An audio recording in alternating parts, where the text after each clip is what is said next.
En attendant le 8e jour. Dieu est miséricordieux. Dieu n'abandonne pas ceux qui doutent de lui. Il ne les rejette pas. Il ne leur tourne pas le dos. Tu as des doutes, ma soeur. Mon frère, tu as des doutes. Tu dis, ah, on nous dit, Dieu bénit, Dieu enrichit, Dieu élève. Tu doutes de cela. Il y a un Dieu au ciel. Ce matin, je viens te le dire. Il te dit que comme pour le cas de Thomas, Dieu ne va pas t'enfoncer. Te laisser t'enfoncer dans ton doute.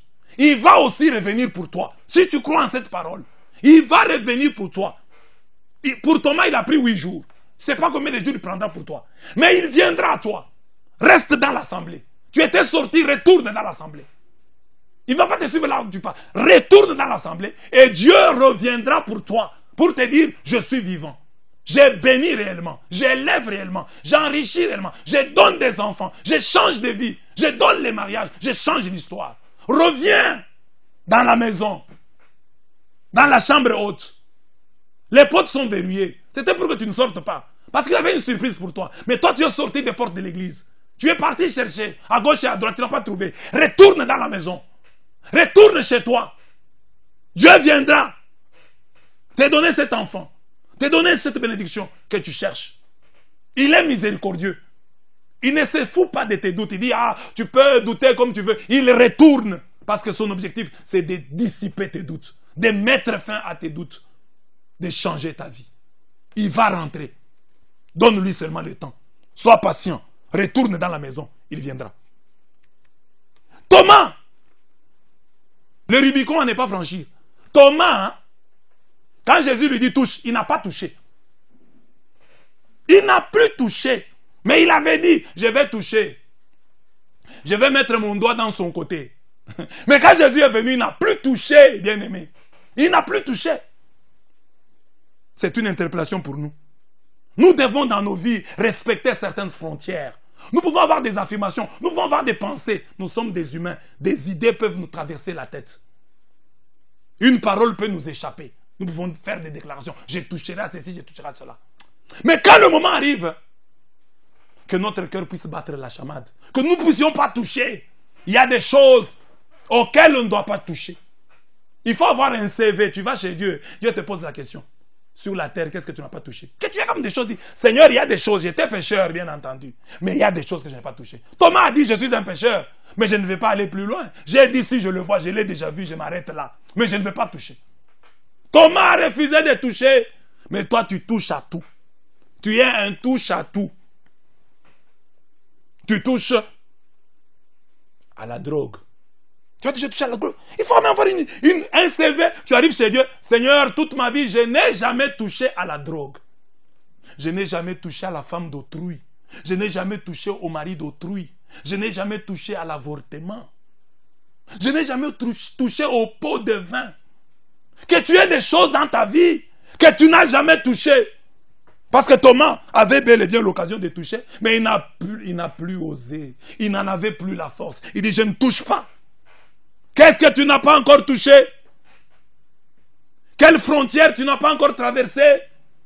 La Bible dit, ne déplace pas la borne antique que posèrent tes pères. Il y a des choses qui ne se sont jamais faites, des péchés qui n'ont jamais été commis dans ta famille, que tes parents n'ont jamais commis, que toi tu commets. Tu as déplacé la borne. Tu as déplacé la frontière. Quand tu dis, Seigneur, je n'ai pas touché à l'inceste. Je n'ai pas touché à l'homosexualité. Seigneur, je n'ai empoisonné personne. Y a-t-il des lieux que tes pieds n'ont jamais foulés? Qu'il y ait des lieux. Seigneur, j'étais un pécheur, mais là, je ne suis jamais arrivé. Je ne suis jamais entré dans une loge. Je ne suis jamais entré dans la case d'un féticheur. Il faut que tu aies ça. Je n'ai pas touché au fétiche de toute ma vie, Seigneur. Et si pour entrer au ciel, mon bien-aimé, la délibération portait seulement sur ça. Montre-moi 3 péchés que tu n'as pas commis. Montre-moi 3 lieux que tu n'as pas foulés. Montre-moi 3 frontières que tu n'as pas franchies. Non, Seigneur, en toi, là, cette question de délibération, je peux quand même réussir. Il y a des choses que je n'ai pas faites dans ma vie. Je n'ai pas tué. Je n'ai pas empoisonné. Je n'ai pas touché à la femme d'autrui. Je n'ai pas touché au mari d'autrui. Seigneur, j'étais pécheresse, j'ai tombé, mais j'ai fait des efforts. Il y a quand même des choses que je n'ai pas faites. Il y a des frontières que je n'ai jamais franchies. Mais il y a un tableau de Caravage. Caravage, lui, dans son tableau, il montre Thomas touchant la plaie de Jésus. Non, Thomas n'a pas touché.